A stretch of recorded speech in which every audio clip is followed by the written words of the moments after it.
Hello everyone, welcome back. तो ये जून की छुट्टियां, अब हम स्टार्ट करेंगे वैदिक मैथ्स। Very important. वैदिक मैथ्स क्या होती है? ये वैदिक मैथ्स बेसिकली है कि आपकी मैथमेटिकल प्रॉब्लम्स को बहुत इजीली सॉल्व करने का तरीका, सेकंड्स में सॉल्व करने का तरीका, जो आप मेंटली भी सॉल्व कर सकते हो। कुछ चीजें होंगी लिखकर सॉल्व करनी पड़ेंगी, कई चीजें ऐसी होंगी कैलकुलेशन को आपका स्पीडी बनाएगा।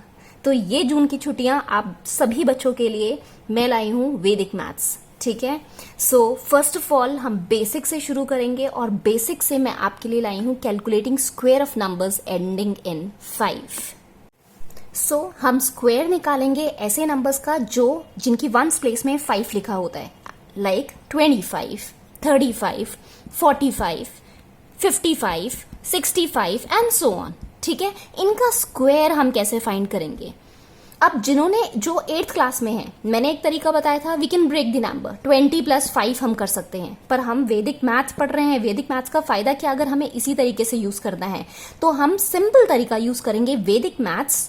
ठीक है, see I have written the steps here for 25 का स्क्वायर निकालने के लिए। सबसे पहला तरीका हमारा क्या है, इसमें हम क्या करेंगे, you have to take the number before 5। ये 5 के पहले जितने भी नंबर्स लिखे होंगे, मान लो यहाँ हंड्रेड्स की प्लेस में भी अगर कुछ लिखा होगा, तो जितने भी 5 के आगे नंबर्स लिखे हुए हैं हम वो नंबर्स लिखेंगे। ठीक है, so we are going to take the numbers which are written 5 के अहेड लिखे हुए हैं, मतलब टेंस और हंड्रेड्स की प्लेस में या 1000 की प्लेस में जो भी नंबर्स लिखे हुए हैं वो हम नंबर्स लिखेंगे।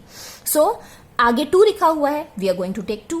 अब इस 2 को हम क्या करेंगे, multiply it by the next number. 2 के बाद क्या आता है, 3 आता है, so that means we are going to multiply 2 with 3, so that is 6। और उसके बाद लास्ट में हम क्या करेंगे, we are going to attach 25। तो जितने भी ऐसे नंबर्स जिनके वंस की प्लेस में 5 लिखा हुआ है और उनका हमें स्क्वायर फाइंड करना है, तो सब में हम क्या करेंगे, लास्ट में 25 अटैच करेंगे। सो 6 के आगे हम 25 अटैच करेंगे and this is your answer. 25 × 25 is 625। So quickly क्या हम 35 का स्क्वायर फाइंड कर सकते हैं?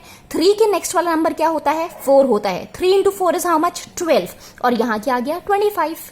4 का next number is 5, 5 × 4 is how much, 20, so 20, 25, this is your answer। 5 के नेक्स्ट वाला number 6, 5 × 6 is how much, 30, 30, 25, this is your answer।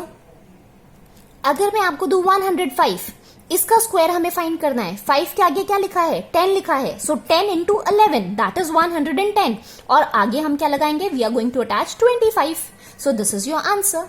I hope this is simple. तो अब आप स्क्वायर फाइंड कर सकते हो ना, जिसकी भी वंस प्लेस में आपको 5 दे रखा है तो उसका हम स्क्वायर फाइंड कर सकते हैं इन सेकेंड्स। ठीक है, so I hope you like the video and if you want to make your calculations quick and simple, so come and join the channel. तो मिलते हैं कल with a new trick. Till then take care and bye bye.